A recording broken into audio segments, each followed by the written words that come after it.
Hello, everybody, and welcome to a very special and exciting episode of Classical Pairings. I have missed this dearly. I've been chatting with my guests a little bit earlier, and literally my favorite thing to do is get a little dressed up, go hear a concert, and then have a drink and chat with people.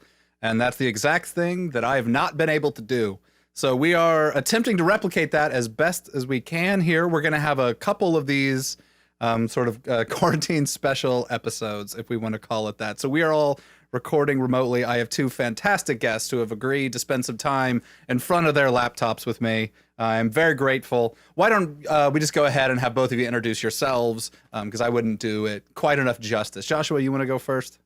So first of all, really good to see you again. Good to be back with Classical Music Indy and Classical Pairings. We did the last one at Chilly Water, last fall? We did, yeah. We did a live one where you were performing, indeed. And you just have a knack for pairing like my two favorite loves, which are like classical music and beer.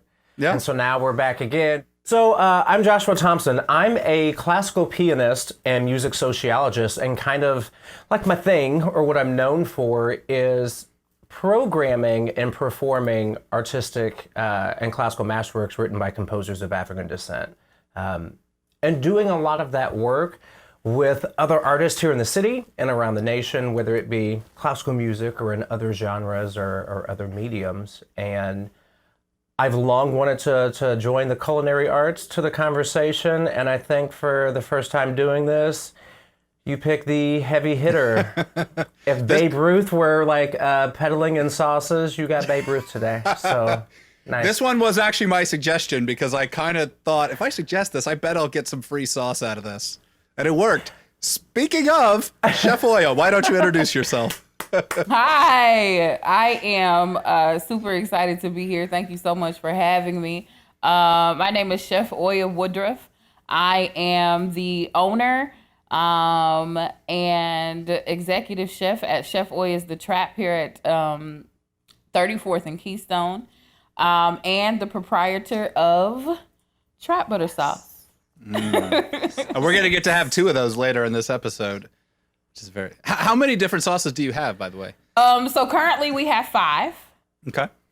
We have the original, which is, and they are. I'm going to talk about them like this.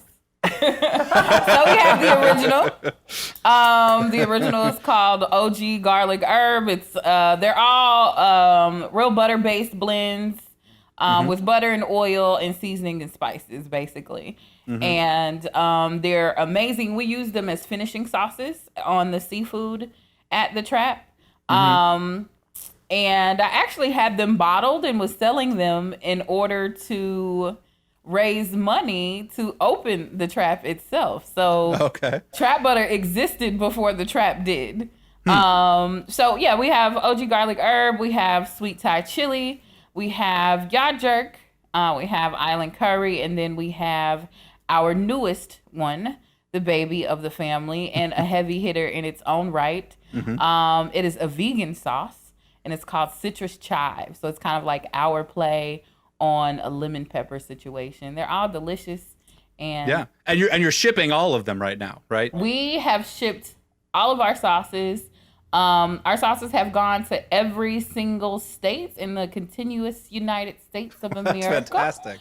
As well as Puerto Rico 2 times over. And then we're working on sending some sauce to Guam tomorrow. So I'm super excited about that. That is fantastic. She is about that global life, that global Trap life. We've got some I was going to say, Ghana. most importantly, 2 bottles made their way to Broad Ripple yesterday so that I could cook with them today. So you, that is really exciting. So we're gonna be sampling 2 of these sauces with some food that we've been cooking. Chef Oya was kind enough to send Joshua and I recipes for us to make at home. They probably won't be quite as good as we could get at the Trap, but I think that with the sauce we'll do all right. We've actually been texting each other while cooking about how great it smells and how excited we were. Nick, I tell you and I tell everybody else, I will eat this stuff out of the bottle, and I do. People are like, put it on fish, put it on chicken. I'm like, put it on your finger because it slaps. Like, that's what I do. That's your recipe? Just dump some on your finger. And have at it. Well, that sounds great. But we're going to wait just a bit because the way we usually do this is we chat for a little while and then we do the pairing.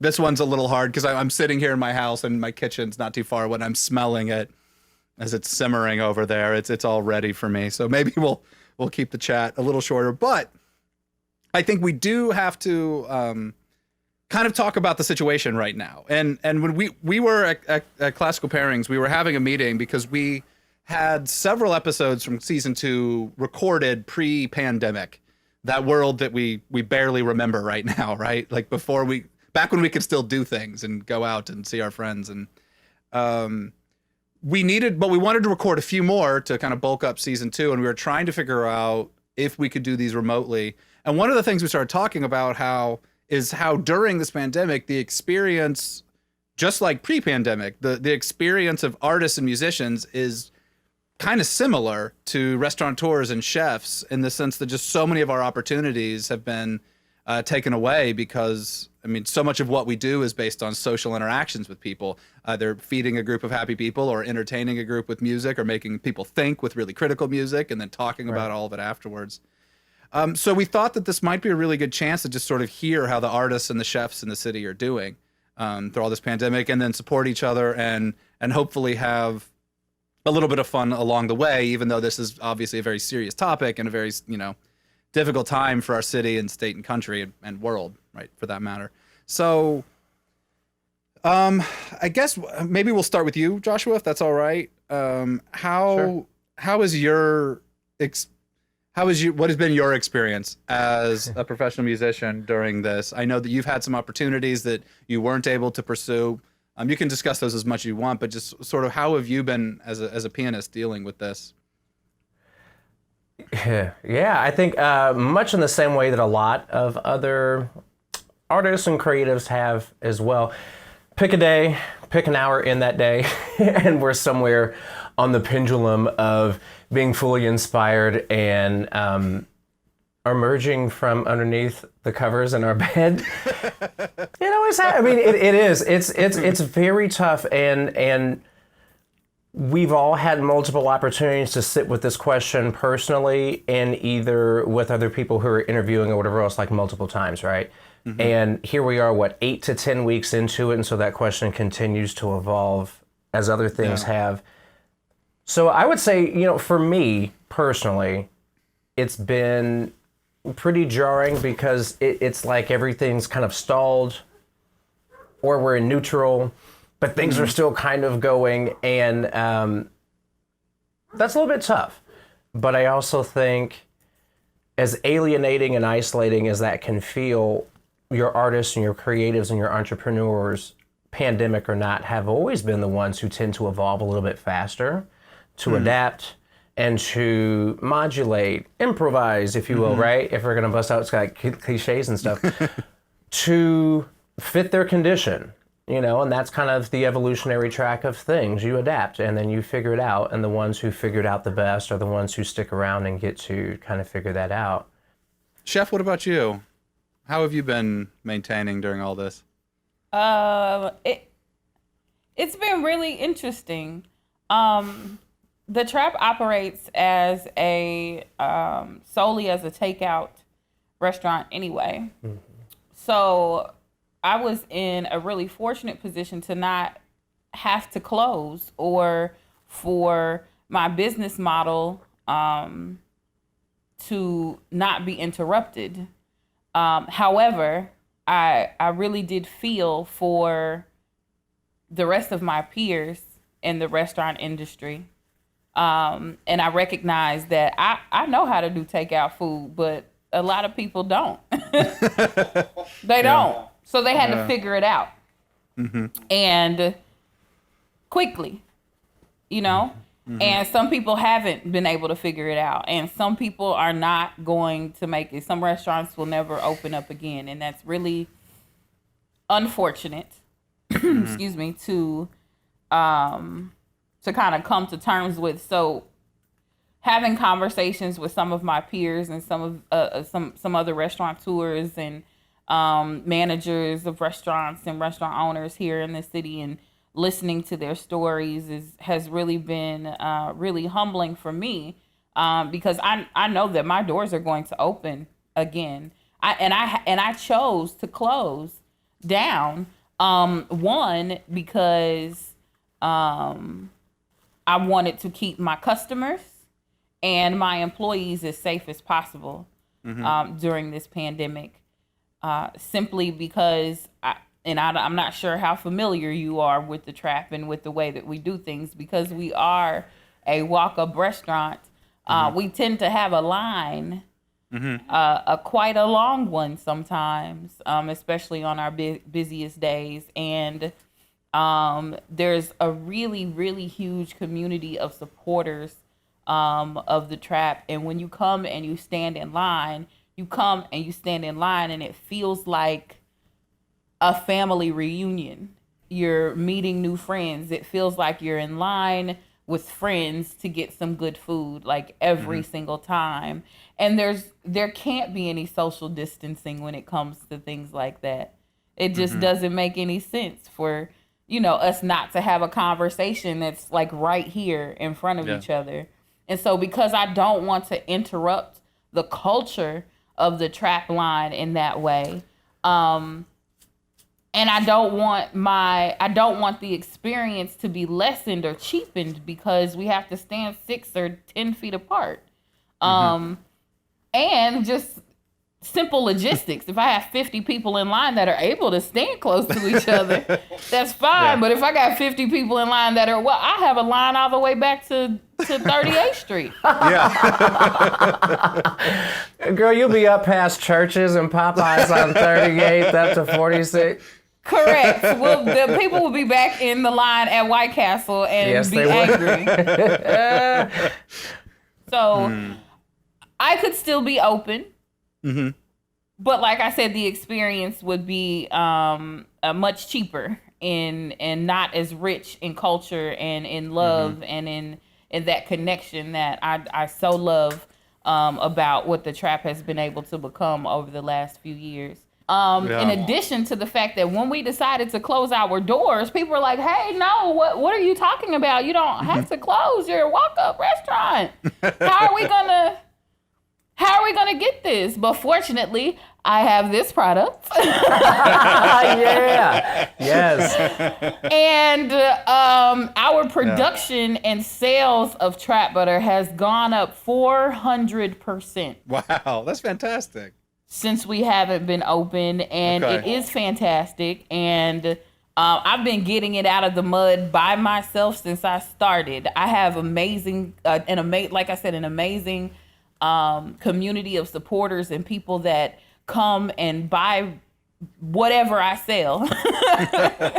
Trap Butter has been paying our salaries. It's been keeping the lights on. It's been making sure that our insurance is paid. It's been making sure that my sous chef and my assistants are paid so that we can keep rolling and continue making what we need to make and doing what we need to do. So, but some days, like Joshua said, some days it is really, really hard to pull up and pull out of bed and do what I know that I need to do. Yeah. Just simply because things are so much different. I've been needing a vacation since forever, and I had to pause 3 of them due to COVID, and I don't know when I'm going to be able to take those. So, and I love my friends and I love my family, and I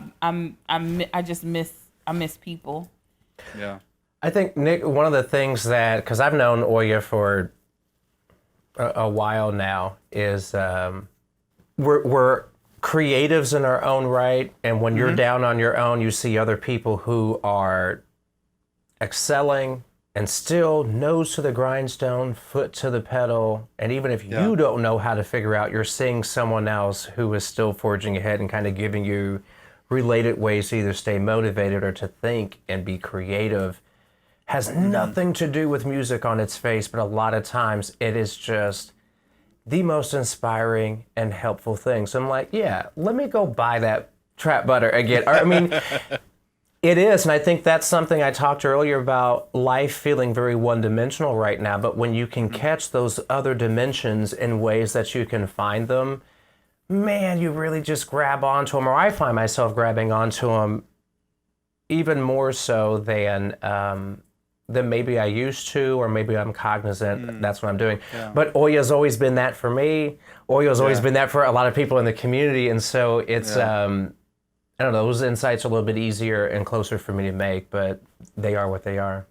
I think that what this time period has really exposed is just how much our communities need artists and entrepreneurs that are able to, like as you said earlier, able to adapt, able to maintain a creative energy.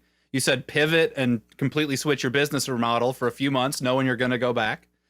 And like coming up with new projects. I mean, that's the kind of thing that sort of creative energy is. I mean, a city needs that, and I mean, our country needs that right now. But it's, I don't know. To me, it is inspiring, to sort of like see all of my. For me, I'm paying more attention, obviously, to like the artistic communities, but seeing all of my colleagues immediately flip over to teaching online in a brand new way that they've never done before, as so many people in the city have had to do, all of a sudden had to teach or learn online. Right. And it just shows how adaptable we actually all can be. But it's artists and entrepreneurs who lead the way. They're like, look, we can do this. Follow us and we'll do it. We'll do this as a community and we'll get through this. So what have been some of the biggest, I mean, I'm trying to be hopeful right now, but before we get to the food, one more slightly, what have been some of the bigger struggles though, with all of this? I mean, is it coming down to just, man, I haven't like hugged a friend in a long time. You know what I mean? Just like that sort of thing. Like, and when you really think about it, like I'm almost like choking up right now, just even thinking about that sort of thing. But what do you guys think? What are some of the struggles? But don't worry, there's good food at the end of this. We'll be happy here in a minute. There is. But here's the deal. It's very much like when you go to Oya's and you're standing in that line, or if you know Oya and just whatever else, and we will give you the real talk. It's always a mix and a melange of hopeful, real talk, good food, whatever else. So it's these are things we got to talk about. You know, for me, I think as far as the struggles and the things that are difficult, what I struggle to do is keep a perspective that is honest, but one that is in its proper perspective, right? So my own personal stuff, it's devastating to me. In the big scheme of things, healthy, roof over my head, a plan, other things too, right? And so, but if I were to be selfish, which I think sometimes I'm allowed, is financially, all at once for me, it was just wiped out. I think, we spoke earlier. I was in Boston for their, last week of February and the better part of March, doing my own work, but then also got really, really good work when I was out there that was taking me and working between Indy and Boston through 2022. And so... Now that's not happening, but there was a contract that went with that. And then there was everything else that was here. And so literally I'm on the plane coming home. And then when I get home, between email and text message and or phone call, watching mortgage payments, vacations, savings, deposits, grocery money, whatever else, through November and December, just like gone. Was a kick in the gut, and that was just, just to put it mildly. And then once I moved past that, it was more of the projects themselves, the things that I've spent my entire life figuring out how to fit together to make a career that I actually stand on, and I'm just so excited about and just so happy that it's finally come together. To have that stall out a little bit and not be able to do those projects in the way that I want to is hard. Does that make sense, or is that kind of... It does, yeah. Chef, are you experiencing similar... what's been some of your biggest struggles during this? I am so social. I say that because, and just on a personal level, there's such a dichotomy in what I do, because I love being in front of people. I love being in front of the camera. I love being in front of the crowds and speaking. I love conversing with people one-on-one and in groups. But I also have like this debilitating anxiety at the same time. So before I have to leave my house, I have to hype myself up to get to that. Once I'm on, honey, I'm on, and it's no big deal. But I have both of those that I've had to learn how to keep. So for the first couple of weeks, I was just like, nah, I'm staying myself at home. Okay. And I just literally stayed at home. I closed the trap down. I closed trap butter operations down. I stopped doing work on my other business. I just stayed at home, and I enjoyed my baby. I have a 7-year-old. I enjoyed my daughter. We stayed at home, and we did some spring cleaning, and we, tried to enjoy ourselves, and we got accustomed to this e-learning situation that she's doing that has now switched over to unschooling, because we have decided that she's probably not going to go back to school in the fall. So she's just going to be here with me. I'm going to build her a little classroom and office here in my office building and warehouse, and we're going to roll with that. So a lot of things have changed. The blueprint for my life has changed around because of something that was completely out of my control. So it's been very difficult to kind of come to terms with that, and to, like I said earlier, just to pivot and switch things around. I mean, one of the things that I'm supposed to do here on this earth, and one of the things that I'm supposed to do to fulfill my destiny, is to feed people. And I can't feed people in the way that I want to feed people right now. So there's a part of it, there's a chunk of me that's missing.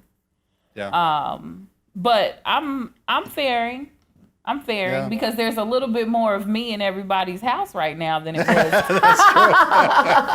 You worldwide, honey. Oya is everywhere. Why you playing? And I always wake up in the mode of gratitude. Like, I'm really, really grateful. And the slowdown has also been really, really well for my personal self-development too. And I'm not even going to front about that. I've been able to get to know myself on a different level than I had been. And I've been grinding just as hard. But I've also had the chance to sit down. And sitting down and letting things go is okay too. So I'm grateful for all of that. See, Nick, so can you imagine this woman puts all that advice and all of that everything into food, and you eat that, and that is what you take. Oh my God, this is why I miss this woman so much. I miss you too. I mean, these are the people I like, people that pour themselves into the thing they're making. If it's food, or if it's music, or if it's a craft, or whatever, it's a...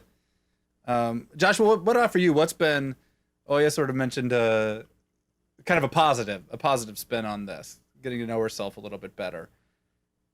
Yeah, you got a positive spin for me? I do.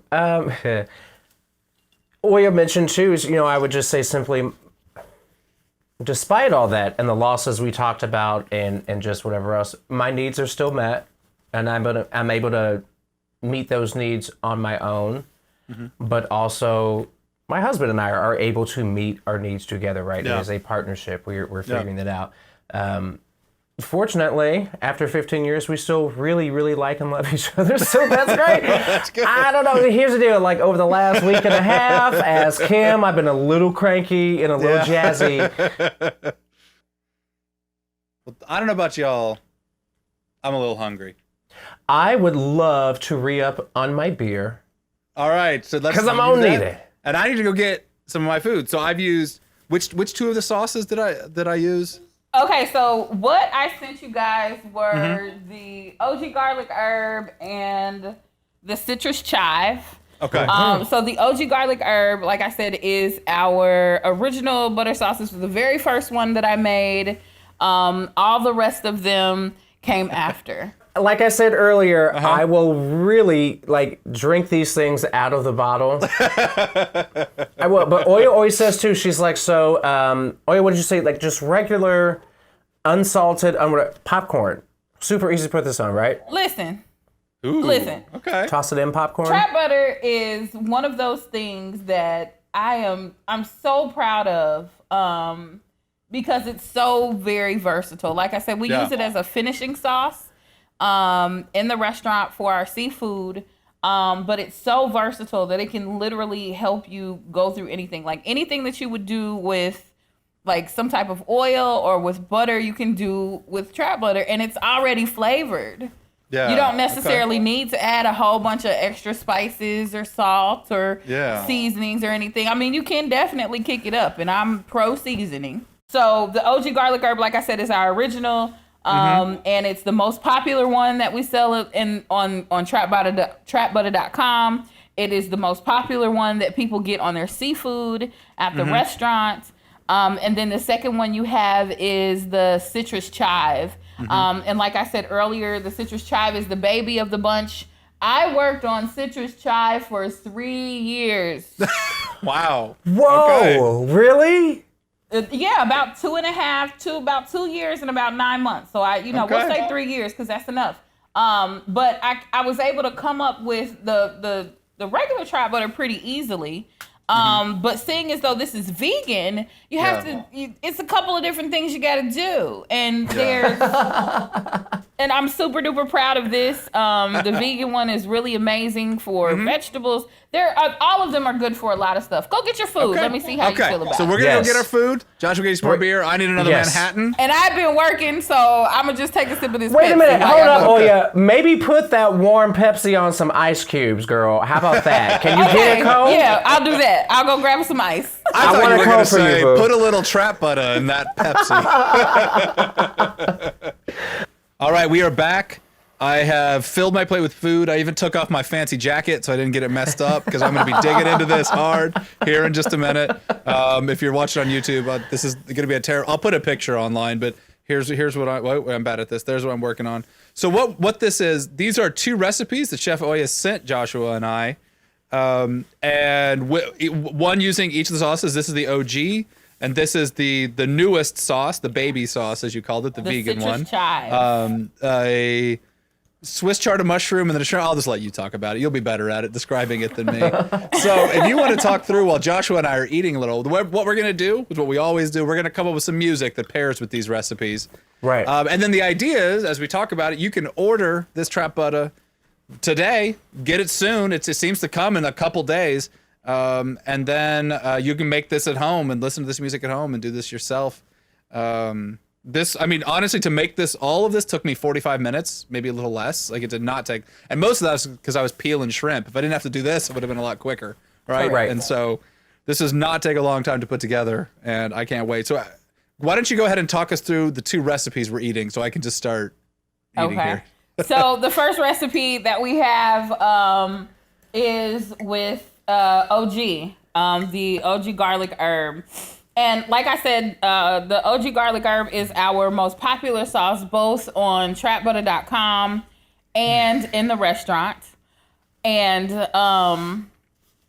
so the first one is kind of like a Cajun shrimp and rice situation. We have the shrimp just clean and, devein your shrimp, make sure it's raw, make sure it's a good quality shrimp. And basically chop up some onions and some bell peppers, get your Cajun mirepoix going, get those going, put your oil, get a hot pan, put your trap butter in the pan, saute your vegetables, throw the shrimp in there, get the shrimp until they're opaque and they're done. You can put that over rice. You can season it with whatever else you want to season it with. We always use, I wonder if let me get up real quick and grab one. So, Nick, I actually did this one with, I didn't put over rice, but I was thinking like you could put it over pasta and whatever else. I'm not putting it over anything. I just had that mirepoix and I've got the shrimp And instead of getting I didn't get the frozen cooked ones, but I got the frozen raw, right? So I still had to do all that. Yeah. But so good. And I had that bay seasoning on it too. The bay. Yes. What is it? Yes. Tell them. Oh yeah, that stuff is phenomenal. Kicks it up an extra notch. Gives you that. It does kick it up an extra notch. So Young Bay seasoning is the brainchild of one of my really, really good sister friends and business partners, Candace. Yes, Candace. Boyd. Yes. She is the owner of Food Love Talk. She calls herself the Spice Slanger. So she makes seasoning blends from scratch. And Young Bay seasoning is, when I knew that I wanted to do a seafood trays, because no one else in the city was really doing a seafood boil when I started about 4 years ago, I knew that I needed a seasoning that wasn't Old Bay. Yeah. No knock on Old Bay. I'm just not from Maryland. Yeah. And that's all that is. I lived in Maryland a couple years, and Old Bay on crab is life. But I understand you got to do something different, right? That's what you do. That's what you do. There's nothing wrong with it. I will put Old Bay. I got Old Bay in my closet or in my cabinet. So do I. Yeah. I keep just a little bit of it, for certain things. But Young Bay in my house and in my home, as for me in this home, as for us in this house. So can people order this spice? You can order both of them, all of them, on trapbutter.com.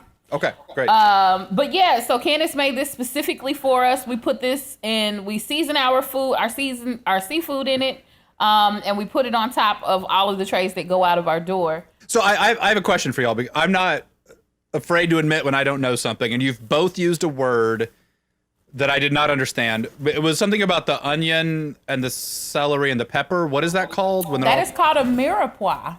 Mirepoix. Mirepoix. Okay. So it's a French term.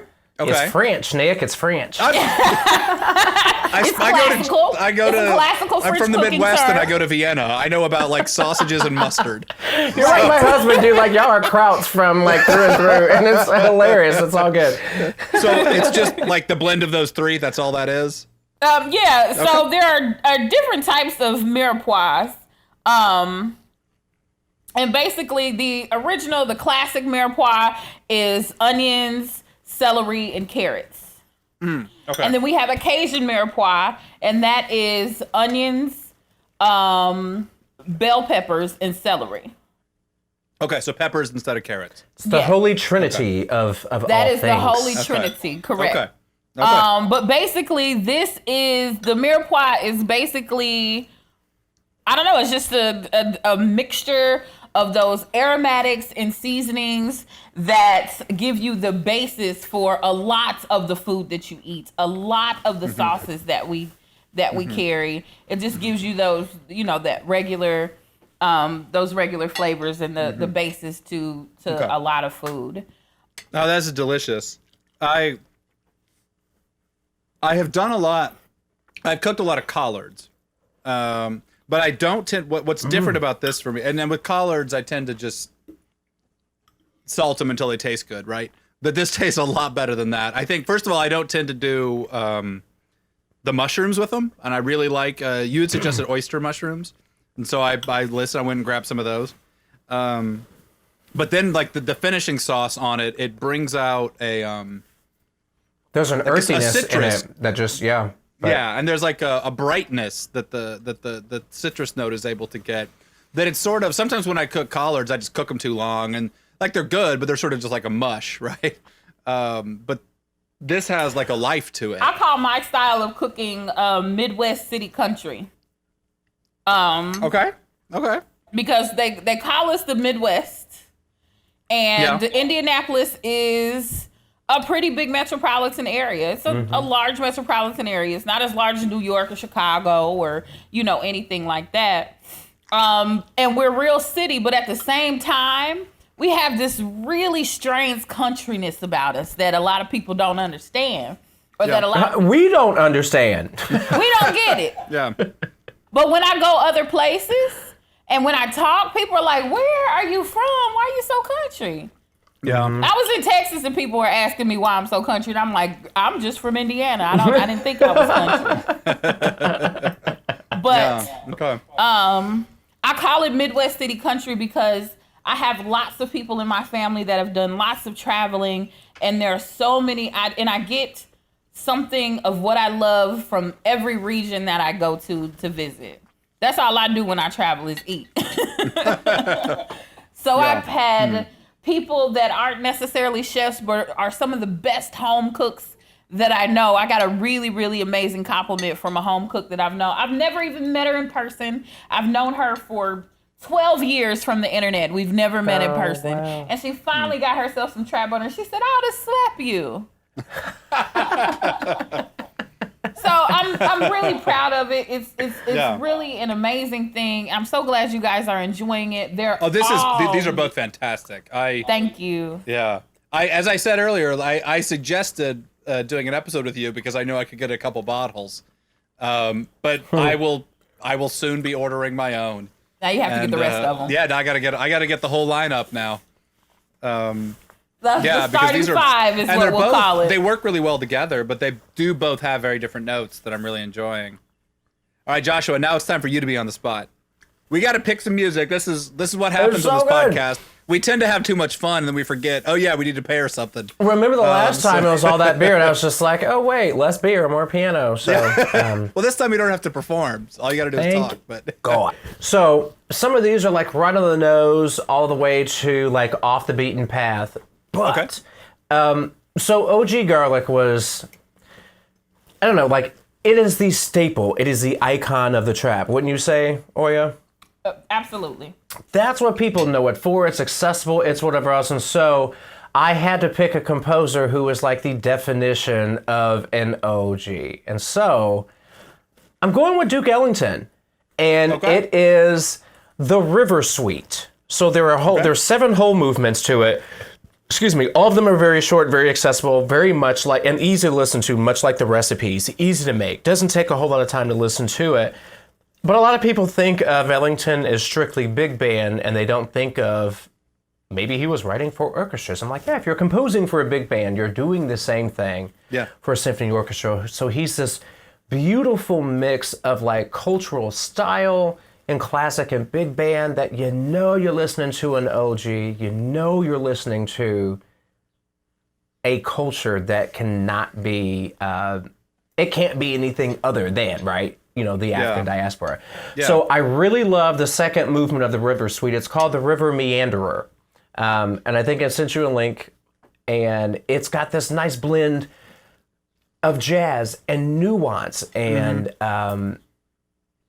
it's just gorgeous. I think the whole suite is phenomenal, not very well known. And then the other one I picked for it is another OG, and another favorite of mine is William Grant Still. You know, I play a lot of his stuff. Listen to a lot of his things. I do the second movement of his Africa Suite, but I wanted to bring up the third movement, which is Land of Superstition. So it's very, it's expansive, it's comprehensive, and it's easy to listen to, and you're just like, I bet this man's composing about Africa, right? And so it's like that calling card of a culture. It's that calling card of an identity, very much like OG is that cultural marker, that identity of, you know, the trap, and the story behind it, and how the sauces are made from cultural and readily available things that the creator intended. So that's what I paired. Okay. Well, we need to pick one to listen to right now. I would say, okay, so I'll tell you what. The rabbit hole I want to send you down is the River Suite. So pick the second movement. Do the River Meanderer. It's fun, and you'll totally get it. It's that one. Okay. So this is Duke Ellington's River Suite, the second movement.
All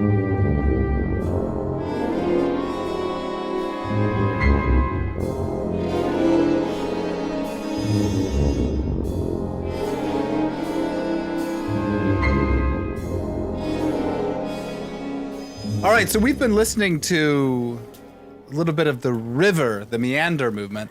What do you think, Chef? Do you think that Joshua picked a good one here? It feels so familiar. Yeah. You feel like you've heard this before? I feel I'm sure that I have. I mean, Joshua's my friend. I'm sure I've heard it. Yes, you have. I posted it several times. But in listening to it, it gives me just, aside from it feeling familiar, it just gives me this really, it just feels homey. Old, but new at the same time. Does that make sense? And I'm not a classical musician, or I have never studied, classical music or anything like that. Really, the only thing I know about it is what Josh has taught me. But you don't need to know anything about it to enjoy it. To feel it, if it makes you feel like you're at home, you're at home. And I'm definitely going to make Alexa play it when I'm working tomorrow. Yeah, it's so slick, and it's so timeless, and it's just got that like laid back ease. Again, OG, that's just what kind of screamed at me. I'm just like, man, who's going to be your OG for this? Like, and it is a Duke Ellington tune. And the fact that when you said it, it's familiar, and I've heard it before. It's the same thing when people say that sounds like Gershwin.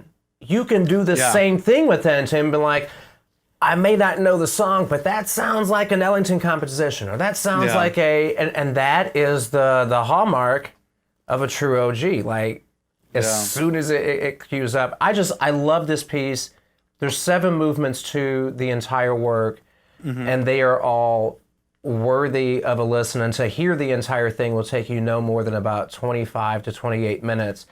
Yeah. It's like if music were made out of lush carpet, bourbon, and like, that's where you find me. Most nights, man, like, it's brilliant music to me. It's so lush, it's so rich, and I made love out it. of that French word that you both know the name of that I keep forgetting. It's a mirepoix.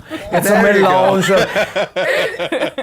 It just slaps to me. It slaps. It hits me every time. I love and it. so there's something. What I love about Ellington's writing is the way he uses texture to create this disparity between cool and warm.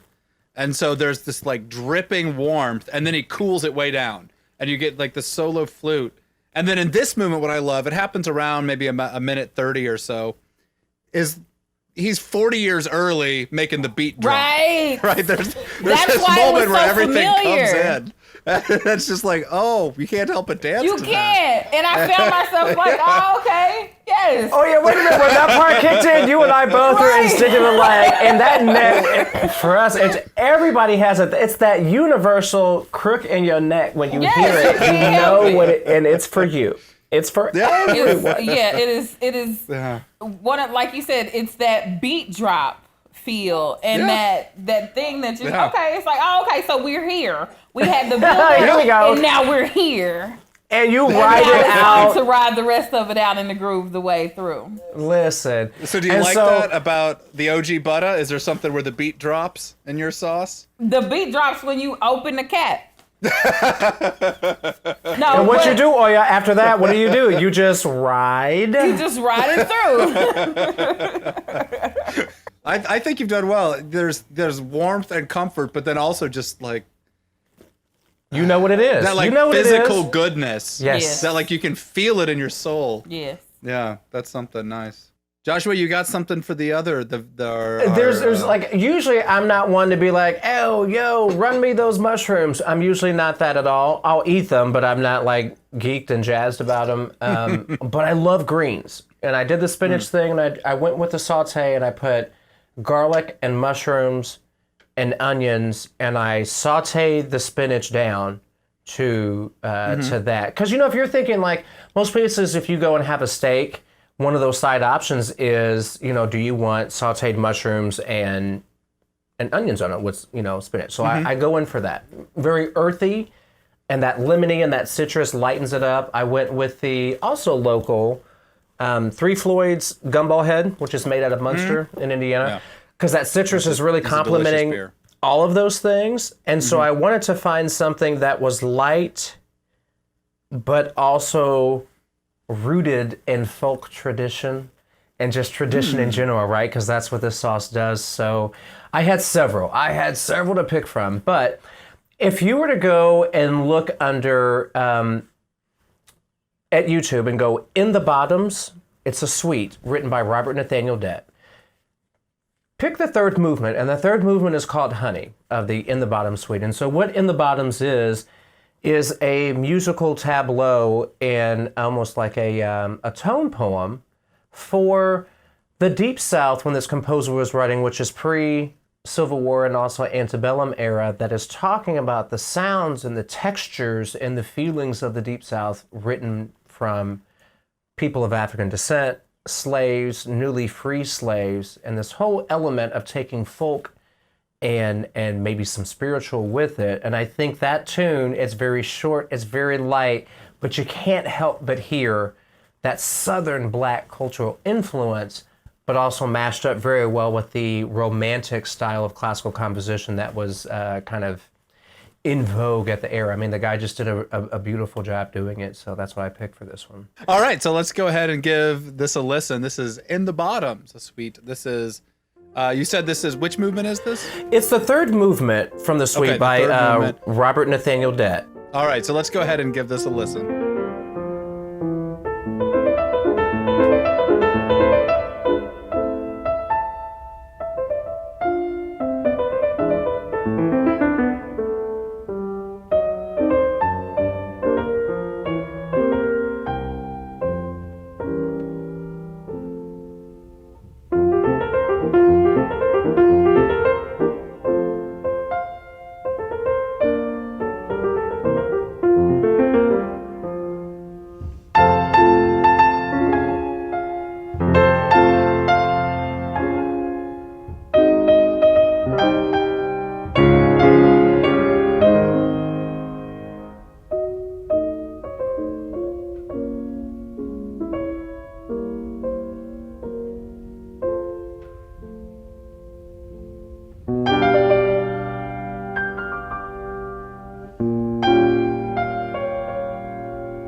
All right, so we've been listening to the In the Bottom suite. This was Honey by Robert Nathaniel Dett. Chef Oya, what do you think? Do you think this matches your recipe and your sauce? I think it pairs really well with citrus chive because it was just bright and fun. You know? It reminded me of children laughing. Does that make sense? Yeah, Absolutely. Yeah, that's beautiful. It's bright, fun, and just I'm going to definitely listen to that several more times. That reminds me, does your daughter have a favorite of your sauces? My daughter is a big OG fan. Yes. She's she's OG. The original through and through. She loves it on her vegetables. Specifically, she will dip raw broccoli in OG and just eat that. To get all of Chef Oya's sauces, it is truly the Naptown set of Infinity Stones. If y'all don't come on with this, it's not going to happen for y'all. I'm serious. Y'all better not edit this out. They are the Infinity Stones of marinades and sauces. And my girl, Chef Oya, is the one who's got them. There we go. Get them all. And they're being shipped all over the country, and they're right here in Indianapolis. Yes, they are. So get them shipped to you now. They're great. That looks great, Chef. Yes, you have to get them all. Her babies, So, yes. I hope you've enjoyed the music. I hope you've enjoyed this kind of unusual classical pairings. We're going to do a couple more of these remote pairings for the time being. I can't wait until I can do this for real with people again, but for the time being, this is what we can do. So thank you so much, Joshua. Thank you so much, Chef Oya. Thank you. I wish you all the best. For having me. It's been Cheers. beautiful. Absolutely. Till next time.